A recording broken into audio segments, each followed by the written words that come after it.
Our channel. বন্ধুরা তোমরা কেমন আছো? আশা করি তোমরা ভালো আছো, আমরাও খুব ভালো আছি। তো আজকে আবার এসেছি তোমাদের কাছে স্পেশাল একটা রেসিপি নিয়ে। আজকে আমি বানাবো কাতলা মাছের দই কাতলা। কাতলা মাছের রেসিপির জন্য কি কি নিয়েছি, এখানে নিয়েছি 600 গ্রাম মতো কাতলা মাছ, এখানে নিয়েছি পেঁয়াজ, কাঁচা লঙ্কা, এখানে দুখানা পেঁয়াজ আছে, 5টা কাঁচা লঙ্কা আছে, টমেটো আছে একটা, এখানে আছে পেঁয়াজের পেস্ট, আদা রসুনের পেস্ট, আর এখানে একটা পেস্ট বানিয়েছি। এতে আছে 4 মগজ, কাজু বাদাম আর টক দই দিয়ে একটা পেস্ট বানিয়ে নিয়েছি।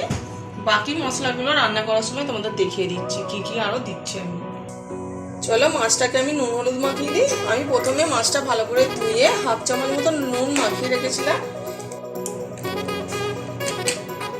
দিয়ে দিচ্ছি অল্প লঙ্কার গুঁড়ো, ওই 1/2 চামচ মতো লঙ্কার গুঁড়ো দিচ্ছি, আর দেবো 1/2 চামচ হলুদের গুঁড়ো।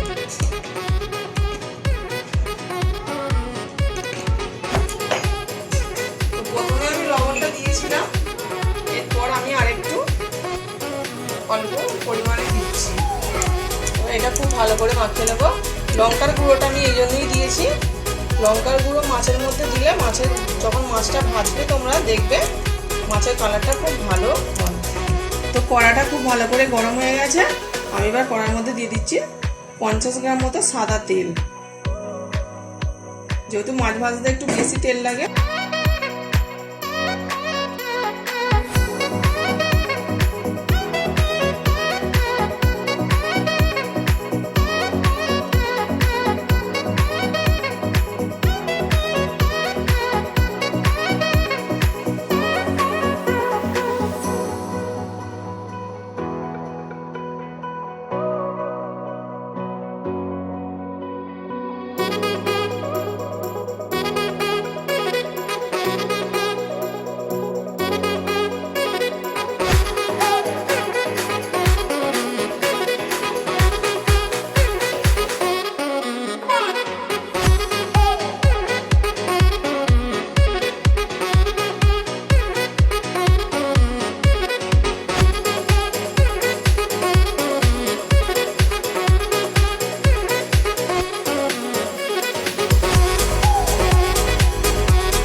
দেখতে পাচ্ছ তোমরা কতটা সুন্দর কালার এসেছে। তেলটা দেখো উপরে পুরো ভাসা ভাসা হয়ে গেছে। এটা পুরো রেডি। আমি এর মাঝে একবার এগুলোকে একটু নাড়াচাড়া করে দিয়ে গেছি। আমি 5 মিনিট যে ঢেকে রেখে দিয়েছিলাম, তার মাঝে একবার এটা উল্টে দিয়ে গেছি, মশলা যাতে নিচে না লেগে যায় সেই জন্য। আর আমি এটাকে বেশি শুকাবো না, গ্রেভিটা একদম ঠিকঠাক আছে। এবার আমি এটা নামিয়ে নেব।